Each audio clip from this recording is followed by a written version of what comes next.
a 7.2.2 surround sound, a motorized drop down, all controlled from this touchscreen. It's gonna be a cool video.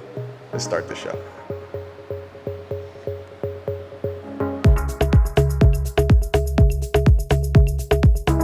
Let's talk about the MantleMount. As you can see, this big old screen is mounted on a motorized MantleMount. The concept of this mount, whether it's a manual or a motorized option, is to bring the television lower for these big old fireplaces to give you a better viewing experience. You do have the option to stop it or preset locations, and it does fit almost any size display that you want to put on it. Another thing that you'll notice is the center channel is actually attached to the TV. The reason we do that is because that's your most important speaker. And the last thing we want to do is mount it behind the TV, bring the TV down, and now we're blocking all of the audio. We did a full KEF sound system in here.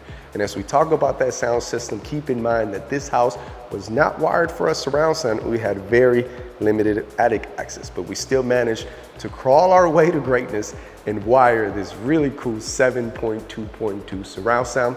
Let's talk about the fronts. Our client was a big KEF fan, so he requested KEF speakers. As you know, we have distribution to almost all major brands, and we support the brands and we stand behind them. KEF is one of those reputable brands that has a big selection of speakers, quality audio at a very great pricing, depending on the speaker that you choose, but they do have a lot of options for us to go with. We also went with their in-wall subwoofers. We have two in-wall subwoofers, one on the right, one on the left. Now this is a large space and there's a very limited acoustic control, but we wanted to fill out the room, or at least this room, to make sure that no matter where you sit in the room, whether you were listening to music or watching a movie, you can get a good audio experience. So above me, you'll notice that there's actually 6 in-ceiling speakers. Some of them are actually set up as Dolby Atmos. The ones in the front are set up as front highs. And you'll also notice that we actually have 2 rear in-wall speakers to make it a true surround sound experience. You guys see that touchscreen behind me? I have another one right here. This is the T4 touchscreen by Control4. They do have wall-mounted options and an actual tabletop option. This piece of equipment is meant for you to carry it around your house and control anything that you want to control. This specific house is backed up by Control4. We have audio, we have video, we have lighting. We did a big Lutron system in here. And as you know, Control4 is the friendly kid in town. So as you see, we do have a big selection of lights. We do have some pre-created scenes, but from this touchscreen, I can not only control the audio and video of the room, but I can control every single light in the house. Quick touch, they're all dimmers. As you can see, they are very responsive. So from this touchscreen, I can control every light in the house, but also I can control every room in the house. The entire house is backed up by Control4. One of the reasons that we love Control4, as I mentioned earlier, this is the friendly kid in town. They do not force you to use their equipment, but there is recommended equipment that you should put in your Control4 system. They do play great with your Lutrons, they do play great with your Nest, with your Ecobees, and even in this house, we actually did Ubiquiti cameras. These are good for intercom communication. As you can see, we have a chime doorbell in the front, and we have multiple touchscreens throughout the house. When someone rings, that is actually going to ring here. We do have the option to make it chime the speakers in the ceiling or anywhere in the house. You can set if and then features. So a perfect example, if you're entertaining in the backyard and your music is playing back there, you can set custom programming that if someone rings your doorbell, for it to ring in the backyard so you can make sure you hear them. Obviously, there is two-way communication from here, and from here, I can click a button, talk to them, and let them in the house. Now let's say that you do not want to carry on this. They do have other UIs. This is the Halo. They have a Halo and a Halo Touch. This is mainly built for audio and video rooms, a place where you want to have a handheld piece of equipment to control the TV and the audio and video. Now the cool thing about every single Control4 UI is that they all interconnect. So anything that I do here will happen here, and anything that I do here, I can see here, even on the app of the phone. As you know, Control4 has their own app, and you do have remote access. So whether you are here or anywhere in the world, as long as you have some kind of internet connection, you could do and control anything in the house.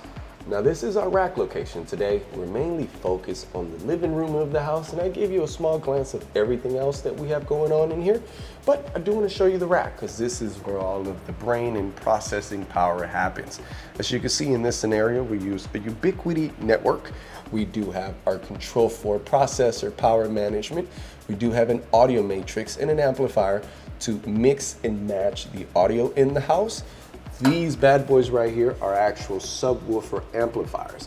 When it comes to your subwoofers, we ran a 2-conductor speaker wire from here to there. Since there is no power outlet up there, we needed something to power it. So we have in-wall subwoofer amplifiers and our Denon receiver to process the surround sound.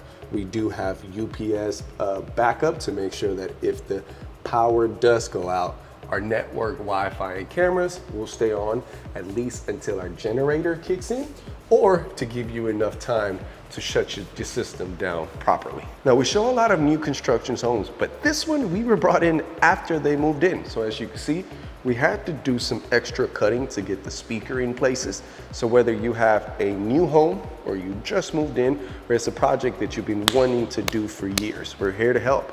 We do provide consulting services, equipment, design, whatever you need, we're here to help.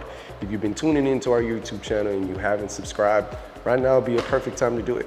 Those subscribes, those likes show YouTube that people are watching, that people want to see this, and it'll push our channel to a whole nother audience. So subscribe to the channel, it's greatly appreciated. But if you want to work with us, there's a link in the description. You can schedule a virtual consultation.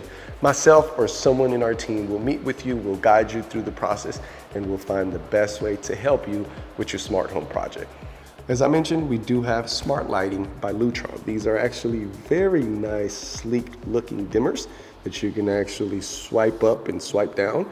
This was all post-construction. So these are smart wireless switches with a processor in the rack. So if you're looking to get into smart lighting, keep in mind that you do not have to do centralized lighting.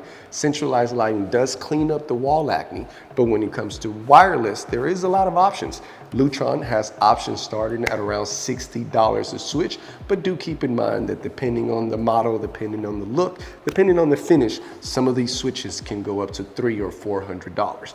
Other things to consider is the cover plates. You do have screwless Decora plates to give it a nicer look, especially when you're walking in the home and this is the first thing that you see. Those screwless plates give it a nice little extra touch. Another cool thing to make your smart home a smarter home is smart lighting. So if you need that, we got you. All right, well, I appreciate you for tuning in today. That's a wrap for this video. Subscribe to the channel, go watch yourself another video.